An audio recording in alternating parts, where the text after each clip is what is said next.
Assalamualaikum warahmatullahi wabarakatuh.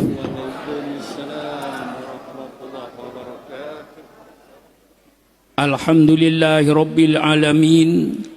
Wassalatu wassalamu ala asrafil anbiya'i wal mursalin, sayyidina wa habibina wa syafi'ina wa maulana Muhammad wa ala alihi wa ashabihi ajma'in. Subhanaka la ilma lana illa ma 'allamtana innaka antal alimul hakim. La haula wa la quwwata illa billahil aliyil azim. Amma ba'du. Para alim ulama, para habaib yang saya muliakan, yang tidak saya sebut satu persatu karena begitu banyaknya, tapi insya Allah tidak akan mengurangi takdim saya dan hormat saya kepada beliau-beliau ini. Wabil khusus kepada pimpinan Masjid Husnul Khotimah Al-Mukarram Kyai Haji Oma Irama.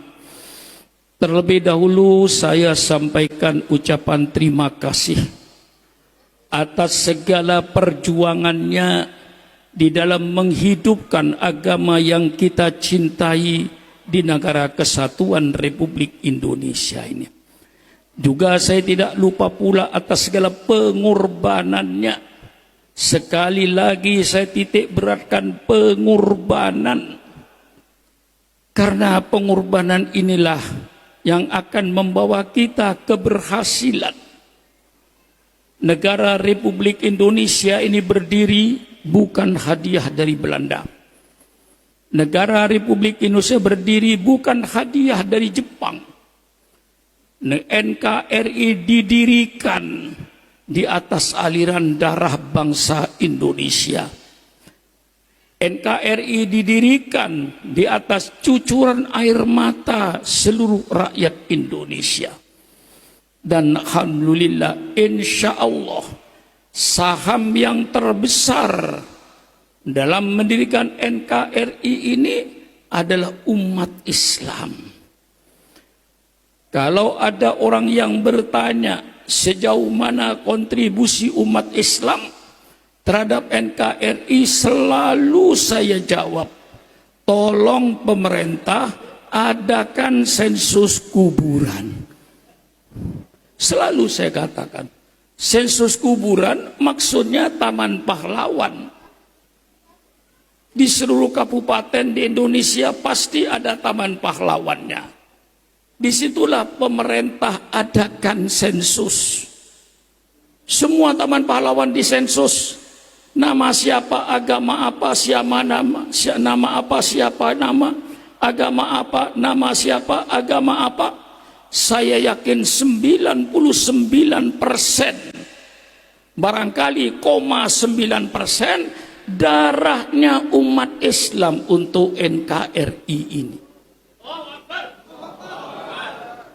Sebenarnya kalau tidak kena toleransi umat Islam, begitu Bung Karno memproklamirkan kemerdekaan, kami bangsa Indonesia dengan ini menyatakan kemerdekaan Indonesia, hal-hal yang mengenai pemindahan kekuasaan dan lain-lain akan dilaksanakan dengan cara saksama dan dalam tempo yang sesingkat-singkatnya. Secara fakta mestinya waktu itu negara Islam Indonesia, mestinya.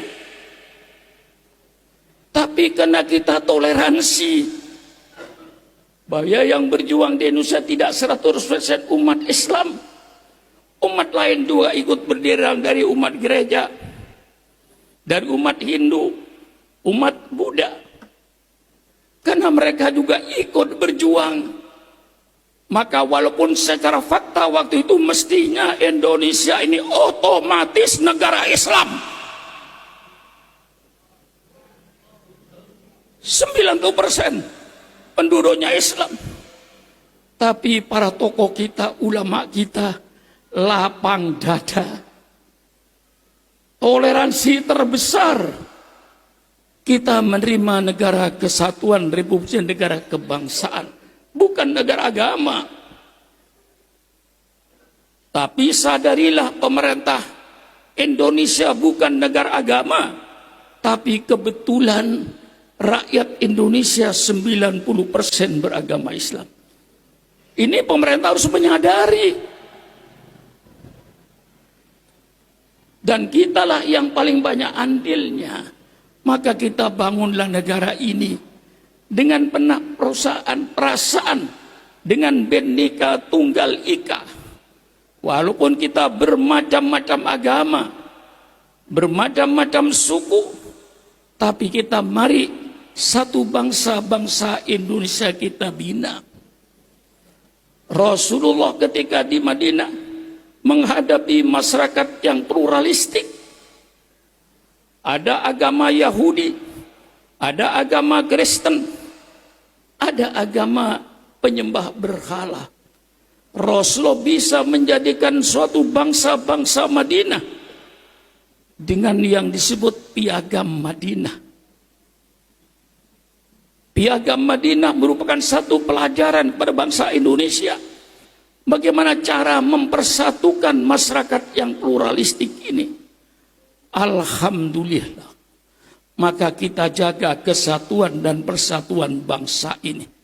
Kita jadi bangsa yang damai, yang pernah toleransi, dengan saling hormat menghormati, dengan saling harga menghargai antar bangsa Indonesia ini. Tetapi ada batasnya.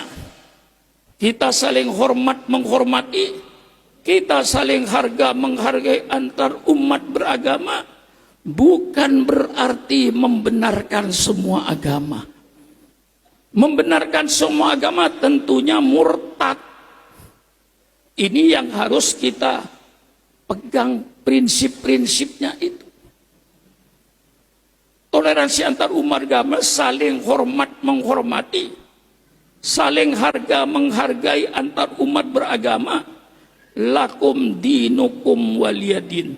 Agamamu agamamu, agamaku agamaku.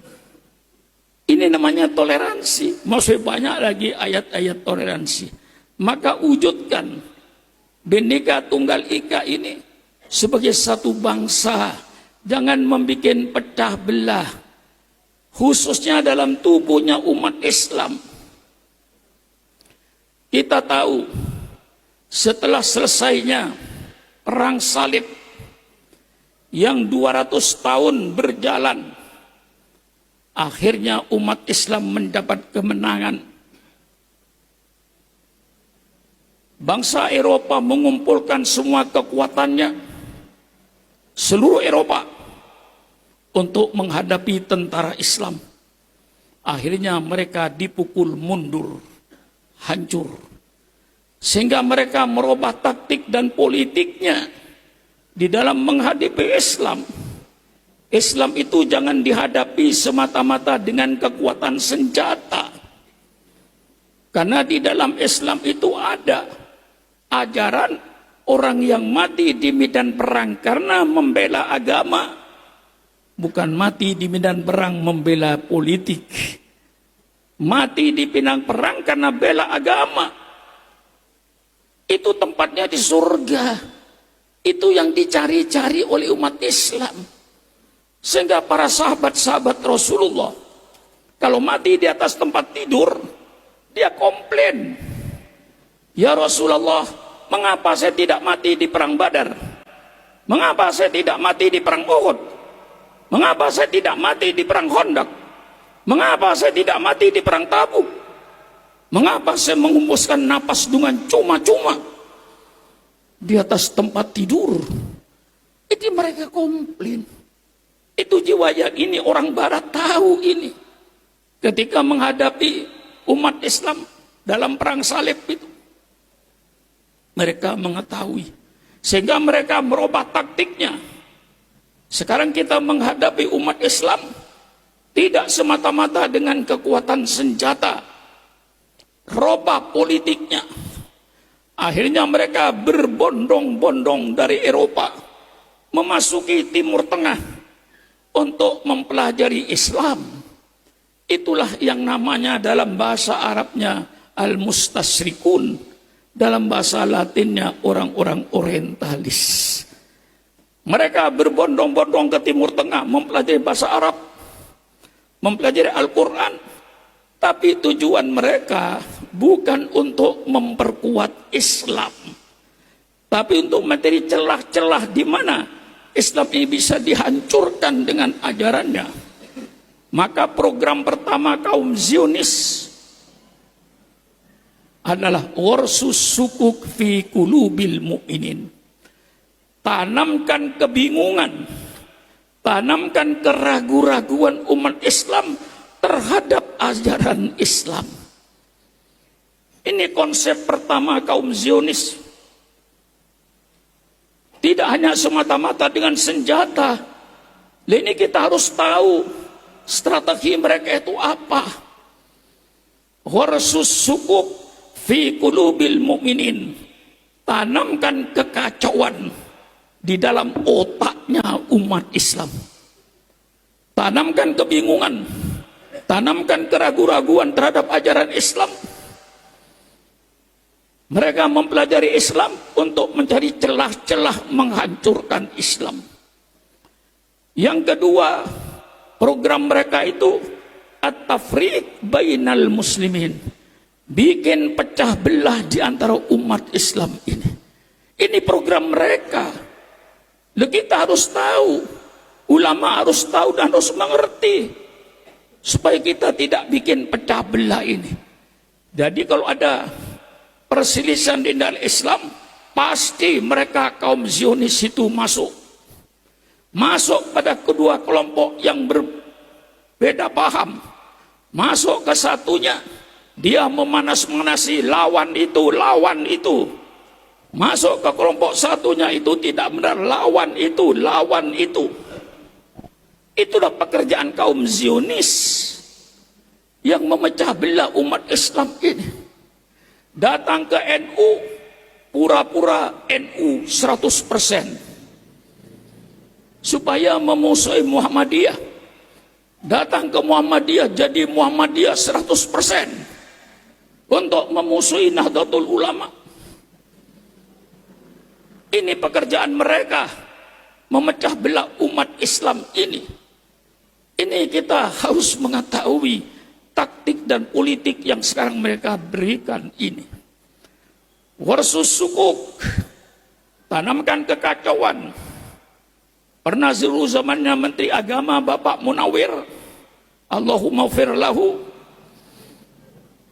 menyatakan bahwa hukum waris perlu ditinjau kembali. Lidzakari mithlu hadil unthayain. Saya datangi dan saya ajak bicara, Pak Munawir, jangan menghantam Al-Quran. Al-Quran itu datangnya dari Allah, pasti bijaksana. Lidzakari mithlu hadil unthayain, bagi laki-laki 2 bagian, perempuan 1 bagian, itu yang adil. Mengapa? Karena Allah memberikan beban kepada laki-laki, tapi tidak memberikan beban kepada perempuan. Laki-laki begitu kawin wajib membikinkan rumah anak istrinya, wajib memberikan makan setiap hari, wajib mencerdaskan anaknya. Itu semua dipikul oleh orang laki-laki dalam ajaran Islam. Kalau ada perempuan karir, misalnya membantu suaminya dalam ekonomi, itu bukan kewajiban, kebaikan seorang istri. Tapi kalau laki-laki kewajiban, ini bedanya. Sehingga yang diberikan kewajiban dengan yang tidak diberikan kewajiban tentu beda. Dan bedakan, harta laki-laki itu harta keluarga, tapi harta perempuan harta pribadi. Kiai Uma Irama, sepatu anaknya robek, dia keluarkan dari sakunya. Hartanya, beras keluarkan hartanya, itu harta laki-laki, harta keluarga. Keluarga harta perempuan, harta pribadi. umpama dia membantu suaminya, itu kebaikan, bukan kewajiban. Oleh sebab itu lidzakari mithlu hadzal unthayain ini sangat-sangat adil. Tidak semua yang sama itu adil. Tidak semua yang berbeda itu tidak adil. Kalau ada orang gemuk datang kepada saya bagi kain. Ada orang kurus datang kepada saya bagi kain. Saya bikin sama. Yang gemuk saya kasih 2 meter, yang kurus 2 meter. Yang gemuk kagak bisa bikin baju 2 meter. Yang kurus lebih sedikit 2 meter itu. Tentu saya yang bergemuk saya kasih 3 meter. Yang kurus saya kasih 2 meter. Itu namanya adil. Disitulah mereka mencari kelemahan Islam itu. Orang-orang orientalis untuk bikin kacau. Apa bedanya umat Islam dengan orang zaman jahiliyah? Dulu zaman jahiliyah menyembah batu. Sekarang orang Islam pun menyembah batu. Ka'bah yang segi 4 itu batu. Seluruh umat Islam sujud kepada batu. Ini kalau disebarkan kepada orang di luar dunia pesantren, saya khawatir termakan. Tapi kalau dalam dunia pesantren, tentu kita tidak. Karena kita sujud kepada Allah. Itu cuma menyatukan arah. Karena kita disuruh sembahyang berjamaah. Lalu arahnya kemana? Fawalli wajhaka satrul masjidil haram. Dan saya yakin bangsa Indonesia sholat 5 waktu belum yakin pas kepada Ka'bah. Tarik benang dari Bangka ini ke Ka'bah, mungkin saudara hidungnya meleset 1 kilometer di sebelahnya Ka'bah ke selatan. Tidak ada yang tepat. Sholatnya sah. Karena kita bukan disuruh sujud kepada Ka'bah. Fawalli wajhaka satrul masjidil haram. Ke arah Masjidil Haram. Bisa salah. Kalau kita disuruh sholat misalnya menghadap ke Bandung, situ Bandung. Belum tentu persis masjid yang ada di Bandung. Sholatnya sah. Menurut fuqaha. Nah, oleh mereka dicari-cari. Ini namanya warsus sukuk fi qulubil mu'minin. Dan ini akan berlangsung terus pembingungan umat Islam terhadap ajaran Islam ini. Maka perlunya pengajian supaya ngaji dengan cara yang benar. At-tafriq bainal muslimin, perpecahan umat Islam, ini program mereka. Jadi kalau orang Islam itu pecah, mereka ketawa sambil mendatangin kepada kedua belah pihak, dipanas-panasi untuk saling kafir mengkafirkan. Supaya berantem. Dan kalau sudah tahu program Zionis internasional at-tafriq bainal muslimin, mengapa kita mau diadu? Maka marilah, kalau ada hal-hal yang kita berbeda, mari kita selesaikan dengan musyawarah. Itu yang kita harapkan. Maka pada saudara-saudara saya yang saya hormati, mari kita duduk bersama. Saudara-saudaraku yang saya cintai dari kaum Habib, datanglah ke asrama pesantren Pondok Darul Rahman. Bawalah kitab Anda, bawalah hadis Anda. Mari ketemu dengan Sukron Makmun. Kita makan nasi goreng bersama. Kita minum kopi bersama. Mari kita berbicara dengan dalil-dalil yang masuk akal. Jangan dengan emosi. Dengan emosi itu tidak menghasilkan. Mari kita bicara. Maka mudah-mudahan saudara saya dari golongan Wahabi malam ini mendengarkan pidato saya. Besok pagi tidak setuju dengan pidato saya, datang ke pondok pesantren Darul Rahman. Saya siapkan kopinya. Mari bicara.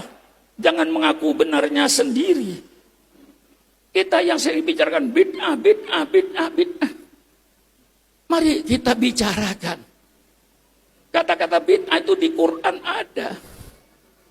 Badi'us samawati wal ard. Pertama kali yang bikin bid'ah itu Allah. Allah bikin bid'ah. Mengapa Allah kan badi'us samawati wal ard? Allah pencipta langit dan bumi. Mengapa? Langit dan bumi bid'ah. Barang baru. Sebelum Allah ciptakan langit dan bumi, tidak pernah ada langit dan bumi ini. Allah ciptakan langit dan bumi. Allah yang membuat bid'ah pertama kali. Persilakan kaum Wahabi, temui saya. Temui saya. Kalau Allah itu pertama kali buat bid'ah, langit dan bumi ini bid'ah. Mengapa dikatakan bid'ah? Sebelum Allah menciptakan langit dan bumi, tidak pernah ada langit dan bumi itu. Baru ada setelah Allah ciptakan. Maka di dalam Al-Quran kan badi'us, ismul fa'il lil mubalawah. Badi'us samawati wal ard. Allah lah satu-satu pencipta langit dan bumi. Sebagai bid'ah, barang baru. Mari kita setujui dulu. Lalu dalam istilah agama kita, bid'ah itu sesuatu yang tidak ada pada zaman Rasulullah, kemudian ada. Jadi bid'ah itu sesuatu yang baru, yang tidak ada pada zaman Rasulullah. Itu namanya bid'ah. Kami ahli sunnah wal jamaah setuju. Betul itu kaidah bid'ah. Barang baru yang tidak ada pada zaman Rasulullah kemudian sekarang ada.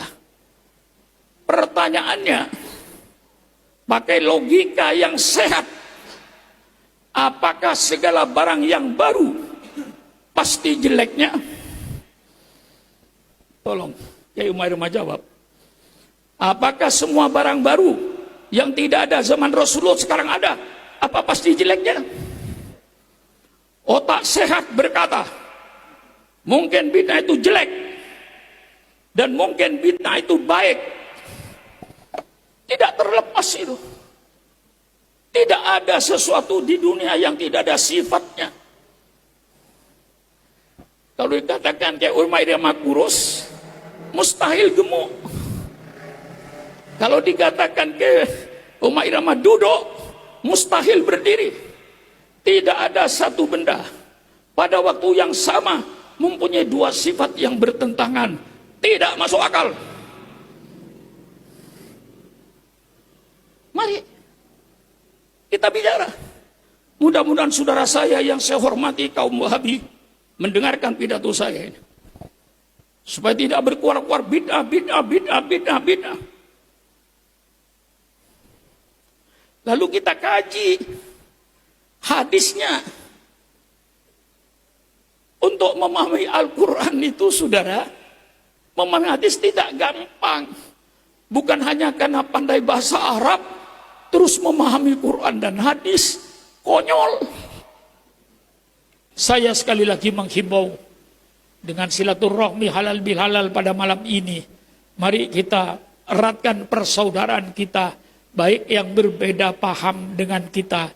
Mari saling hormat menghormati, saling harga menghargai, jangan saling kafir mengkafirkan. Ini sangat berbahaya untuk persaudaraan kita. Ini saya sampaikan, mudah-mudahan saudara saya dari golongan Wahabi yang terhormat dapat menerima apa yang saya sampaikan. Dan kalau tidak, saya buka pintu seluas-luasnya. Persilakan Anda datang ke Pondok Pesantren Darul Rahman. Mari kita bicara yang santai. Apa yang Anda inginkan dan apa yang saya inginkan. Inilah penjelasan. Juga ini tertulis apa yang saya pidatukan ini tertulis dalam kitab Mafahim Tajibu Antusoha. Artinya pemahaman-pemahaman yang wajib diluruskan. Malam ini saya meluruskan. Sekian saja. Terima kasih kepada Al-Mukarram Kiai Umar Rama sebagai pimpinannya Masjid Husnul Khotimah ini. Mudah-mudahan seluruh kita ini yang hadir Mudah-mudahan husnul khotimah. Diberikan oleh Allah husnul khotimah. Mudah-mudahan dosa-dosa kita diampuni oleh Allah. Mudah-mudahan juga amal-amal soleh kita diterima oleh Allah Subhanahu wa taala. Sekian, wassalamualaikum warahmatullahi wabarakatuh.